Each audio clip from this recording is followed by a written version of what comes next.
Hey everybody, I'm back. Snake Doc here, and I have a new pistol. This is the XD 45 4-inch service size, the full frame. And hang on one second, I'm gonna adjust this camera. Let's try this. And I picked this up for a couple reasons. I was going through my safe, kind of rearranging some things, and I found 500 rounds of 45 ACP. So I tried selling it, and for a pretty good price, I thought, and I had nobody interested in it. I had one person wanting to trade me some ammo, but I didn't want the ammo that they offered. So I had a bunch of 45 ammo and nothing to shoot it out of. And as you guys may know, that right now Springfield is running one of their Gear Up and Go promotions. They're going to give 3 magazines and a zipper case that I believe is a double pistol case from what I've heard. And so I was looking for a cheap 45, and I came across this deal for this 4-inch service model. And this is what's called the Holiday Special Package. I think this was offered last year. And there was a retailer online, gunbuyer.com, that still had some of these in stock. So at the time of purchase, when I bought this, this was $3.99 shipped. And this comes with 3 magazines and a case.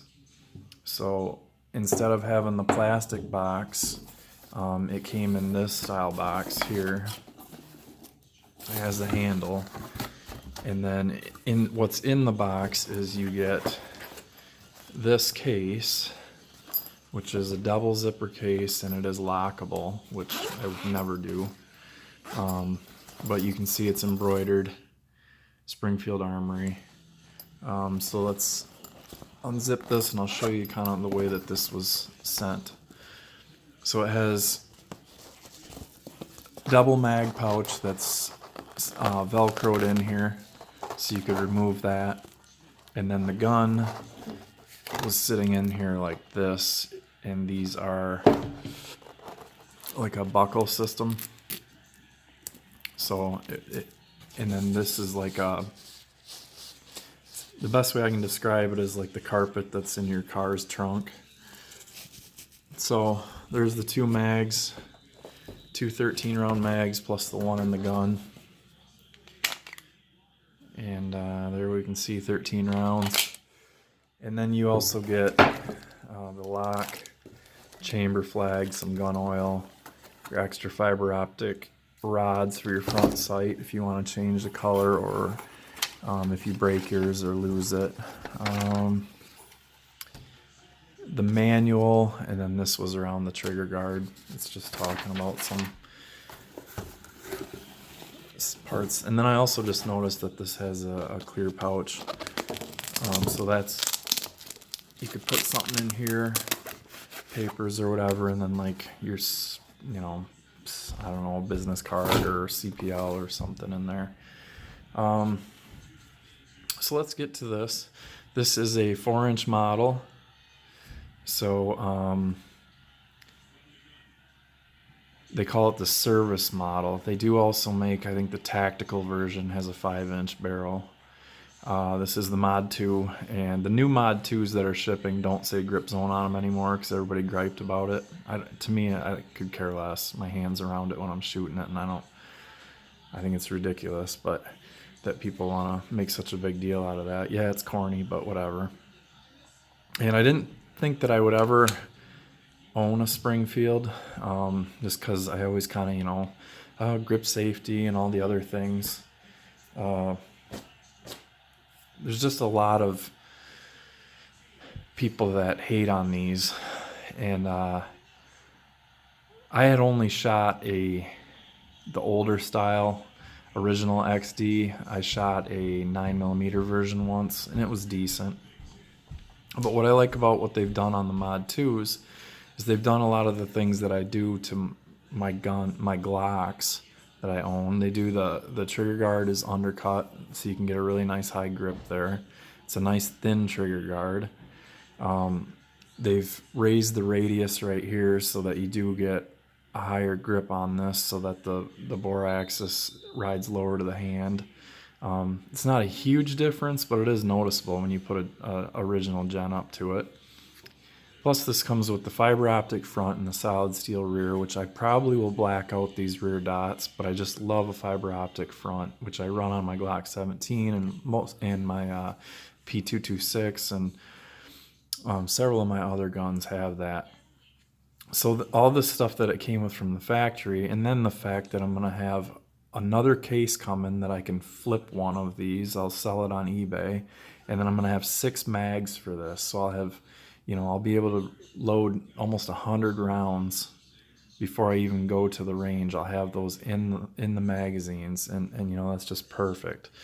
So this is a really excellent ergonomic pistol. I had a Glock 21 SF Gen 3 before, and this is much slimmer than that in this section right here. So like, this doesn't feel at all like a 45 caliber pistol. You're used to a 45 feeling, really wide and in the double stack versions. And this one is really nice and slim, and it's still holding 13 rounds. Now, I had an M&P 45 compact once, and it was a decent feeling gun, but the mag capacity was really a joke. I mean, for a double stack to only hold 10 rounds, that was extremely disappointing. Not to mention the accuracy of that gun was abysmal. So I sold that off after one range trip. I just did not like it, and I had 2 other guys shoot it, and they were throwing rounds everywhere with it as well. It was just an awful gun. So everybody makes a lemon once in a while, and I guess I just happened to come up with one that time. So let's just do a size comparison here. I have my USP in 40 cal, and I'll show you here. Let's try doing this in frame here. You can see it's going to be quite a bit shorter. It's over a 1/2 inch shorter that way. You can see when you talk about high bore access, let's look at the difference there. So being a hammer fired gun, of course, it's going to sit higher, but I mean, that is gigantically different if you're lining up where the actual grip frame tang comes out.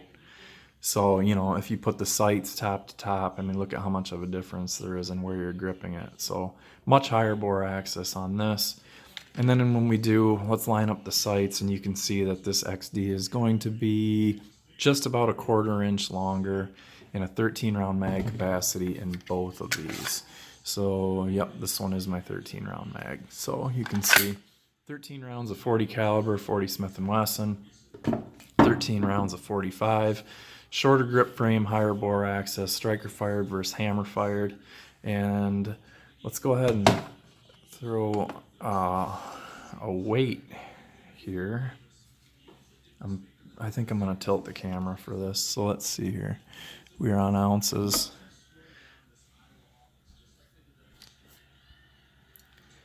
There you can see that's 29.52 ounces with an empty magazine.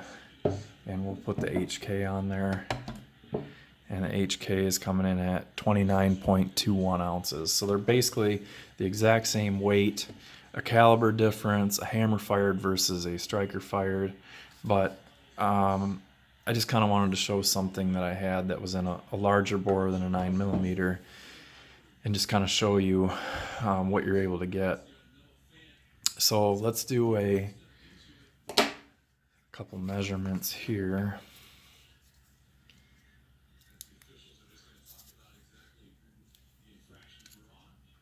So let's do the slide. At the bottom of the slide, we're at 1.09 inches. The grip frame width, where your hand is going to go around, is 1.23 inches. And then we'll go, let's see here, let's set the trigger. We're going to close the grip safety, and then we'll do the trigger face to the back here is 2.68 inches. I don't have another 45 right now, like I said, so I can't compare that. But you might be able to find measurements online for like a Glock 21 or MMP 45 or HK 45C or something like that, and then do comparisons to see if you have smaller hands. I don't have smaller hands, so that's not really an issue for me. It's just more of a comfort thing for me. I feel like I'm still handling one of my 9mm or 40 caliber pistols when I am holding this, even though it is the larger bore. So I'm probably going to go outside today and at least fire a mag through this in the backyard. I don't know if I'll bring the camera out for that, but I might. Let's just show the trigger real quick. And we definitely are clear.